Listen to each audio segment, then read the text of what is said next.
ज्ञान एक प्रकाश, एक रोशनी मानी जाती है कि इस ज्ञान उजाले में आत्मा भी रोशन होती है और मन भी रोशन होता है। और इंसानों के लिए इसलिए इसकी ज़रूरत मानी गई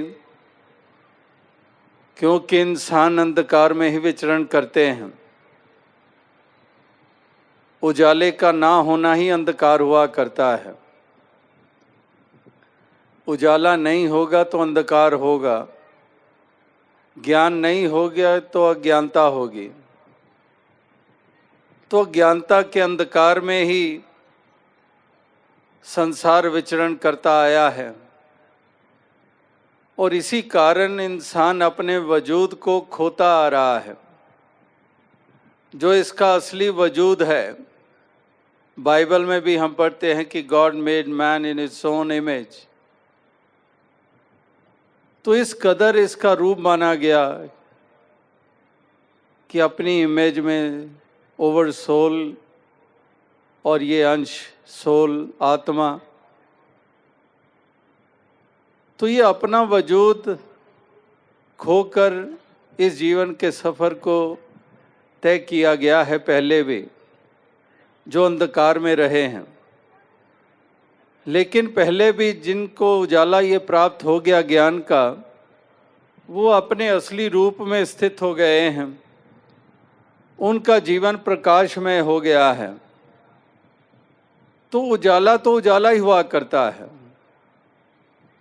कभी आपने सुना है कि उजाला तेलुगु होता है और मराठी उजाला किसी और तरह का होता है? रोशनी पंजाब की किसी और तरह की होती है और कश्मीर की रोशनी किसी और तरह की होती है। रोशनी तो रोशनी है। सूर्य जब निकलता है, धरती के जिस हिस्से पे सूर्य की रोशनी पड़ती है, तो रोशनी वो अलग नहीं होती है। ऑस्ट्रेलिया के ऊपर पड़े या हिंदुस्तान के ऊपर पड़े, अमेरिका के ऊपर या किसी छोटे से टापू के ऊपर, आइलैंड के ऊपर पड़े, और उसी रोशनी की में खड़े हों जो पगड़ी वाले या टोपी वाले, काले रंग की चमड़ी वाले या गोरे रंग की चमड़ी वाले, तो सूर्य की किरणें तो उसी तरह से पड़नी हैं। तो कहने का भाव क्या है कि अगर ज्ञान की रोशनी के ऊपर इतना जोर दिया जा रहा है, वेदों शास्त्रों में, धर्म ग्रंथों में, गुरु पीर पैगंबरों के द्वारा, तो इसका मतलब यही है कि सरोकार है तो केवल ज्ञान के साथ सरोकार है, इससे हटकर नहीं है। अक्सर हम जातियों में बंधे हुए, हम मज़हब मिल्लत में बंधे हुए, हम इस असलियत को अपने जहन और दिलो दिमाग में बिठाते नहीं हैं और इसलिए हम मूल से हट जाते हैं। एक जो मूल होता है, जो एक केंद्र होता है, उससे हट जाते हैं। तो महापुरुष संत जन ही हमें वापस उस मूल की तरफ ले आते हैं कि इंसानों, इस परमात्मा ईश्वर निराकार इस मूल का बोध हासिल कर लो। यही ज्ञान का उजाला है। एक बोध, एक रियलाइजेशन, एक ट्रू नॉलेज, यही वो रोशनी है। तो ये ज्ञान उजाला ये हर किसी के हिस्से में आ जाए, यही महापुरुषों संतों के संदेश और पैगाम ये रहे हैं। जानो अपने मूल को। ये मूल परमात्मा है, यही जिसको अल्लाह कहते हैं, यही जिसको विठुल कहते हैं, यही जिसके नगमे बोतन्ना जी गा रहे हैं, यही जिससे नाता जोड़ने की बात वह मन्ना जी कर रहे हैं, कबीर जी भी जिस तरफ हमें बढ़ा रहे हैं, मीराबाई को भी जो प्राप्त हुआ। तो ऐसे परम तत्व की कोई जाति, कोई मज़हब नहीं है, कोई प्रांत नहीं है, कोई मुल्क नहीं है। तो ऐसे परम तत्व की पहचान यानी कि असलियत की पहचान यही हर इंसान ने करनी है। तो इसीलिए संत महात्मा ये संदेश, ये पैगाम ये देते चले आए हैं कि इंसानों, ये जीवन का सफ़र हाथों से निकलता जा रहा है। ये जो तो सफ़र तय कर रहे हो, ये हमेशा नहीं रहना है। ये तुम्हारे जीवन की यात्रा कहीं ना कहीं संपन्न हो जानी है। ये यात्रा कहीं ना कहीं रुक जानी है, और वो भी मालूम नहीं कि कब रुक जानी है। इसलिए क्यों नहीं अपने अंधकार को दूर करते, क्यों नहीं अपनी आत्मा का कल्याण करते।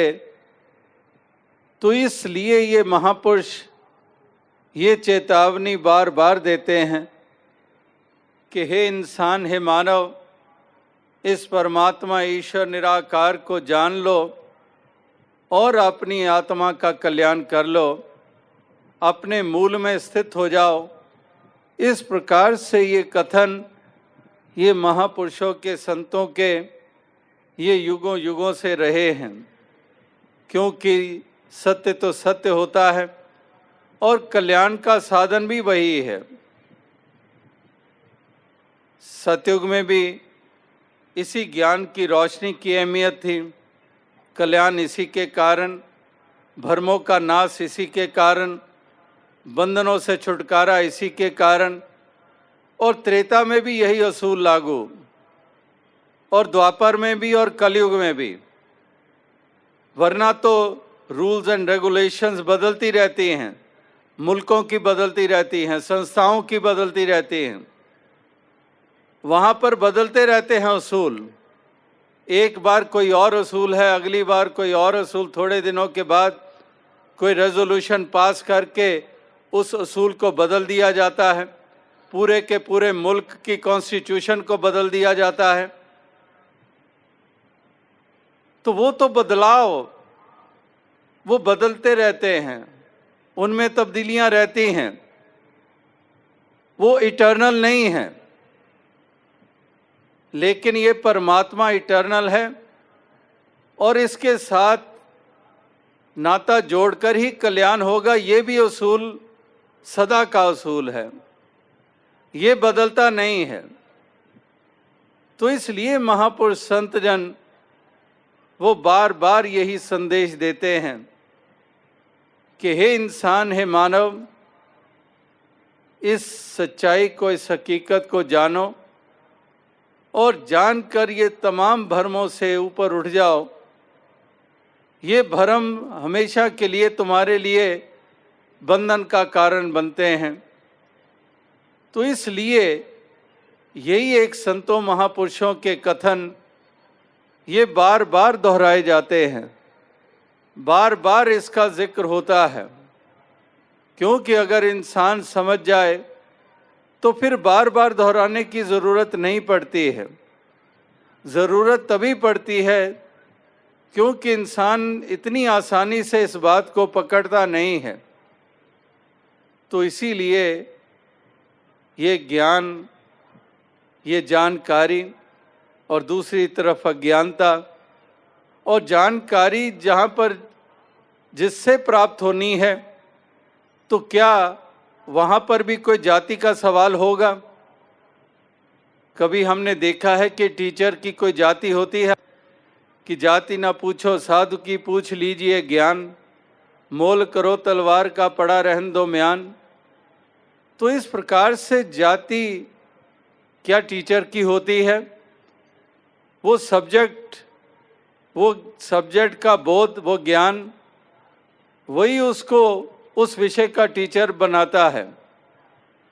तो इस प्रकार से उसकी कोई जाति नहीं होती है, और ना ही स्टूडेंट की जाति होती है।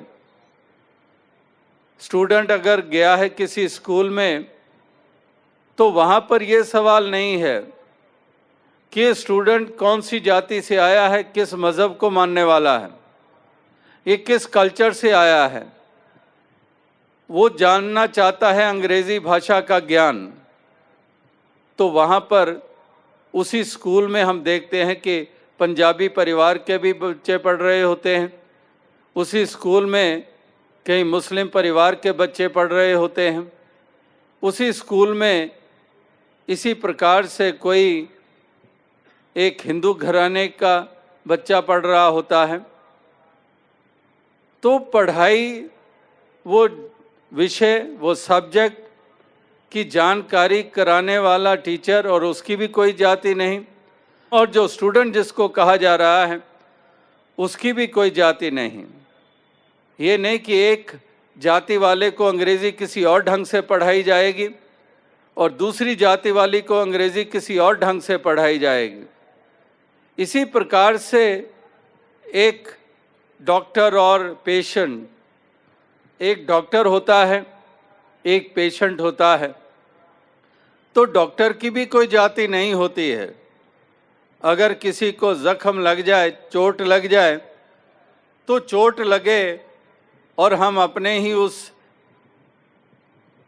परिवार वाले को जिसको चोट लगी है उसको उठाकर भाग रहे हैं कि खून बह रहा है, ये खून बहते चले जा रहा है, ये रुक नहीं रहा है, ज़रूरत है स्टिचेस जल्दी से जल्दी लगें, ये खून रुके बहना। और इस प्रकार से ये खून रोकने के लिए डॉक्टर को ढूंढा जाता है। तो कभी हमने पूछा है कि भाई साहब बताइए, यहाँ पर ब्राह्मण डॉक्टर कहाँ पर रहता है, यहाँ पर ये फलां छतरी ये डॉक्टर कहाँ रहता है? तो क्या हम ये पूछते हैं? नहीं, केवल और केवल पूछते हैं कि डॉक्टर है नज़दीक कहीं।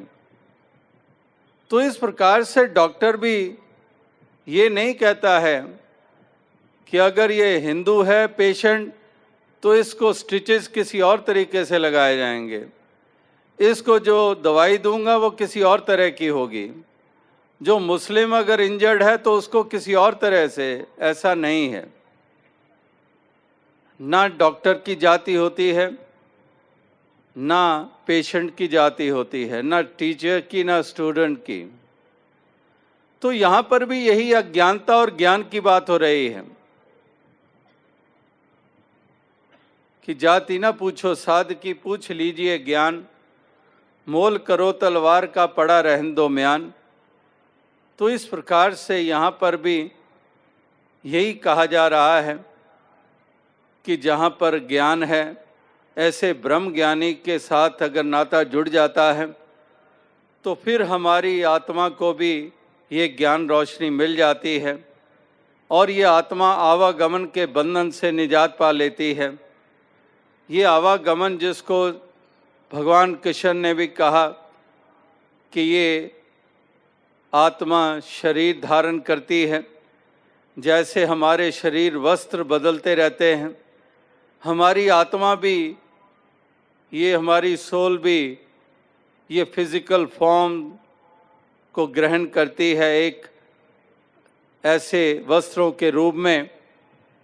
तो जहाँ पर इस बात का जिक्र भगवान कृष्ण ने किया है कि आत्मा बदलती रहती है शरीर, तो केवल और केवल यही बात तो नहीं कही है, अगली बात भी तो कही है कि इस आत्मा को मोक्ष और मुक्ति भी मिल जाती है, जिसके कारण ये आवागमन का बंधन समाप्त हो जाता है। तो अक्सर हमारी जुबान पर चढ़ा हुआ है कि आत्मा शरीर बदलती रहती है, लेकिन मोक्ष और मुक्ति इसी आत्मा को मिल सकती है। ये भी तो उसी गीता में है, यही तो वेदों में है। तो आज उसी के ऊपर जोर दिया जा रहा है कि हमने इस मोक्ष और मुक्ति को प्राप्त करना है तो ज़रूरत ब्रह्म ज्ञानियों की। अगर हम राम जी के जीवन को देखते हैं तो जिनको हम भगवान का दर्जा देते हैं वो भी ब्रह्म ज्ञानी गुरु वशिष्ठ जी के पास जा रहे हैं। और जब ये सवाल कि कौन, जब द्वार खटखटाया राम जी ने और अंदर से वशिष्ठ जी कह रहे हैं कि कौन, और राम जी यही बाहर से उत्तर दे रहे हैं कि यही जानने आया हूँ। तो इसी प्रकार से ब्रह्म ज्ञानी संत, इन्होंने ही हमेशा ज्ञान उजाला किया है और इस तरह से इसी ज्ञान की ज़रूरत इसी उजाले की ज़रूरत है आत्मा के मोक्ष और मुक्ति के लिए। और दूसरी बात जो साथ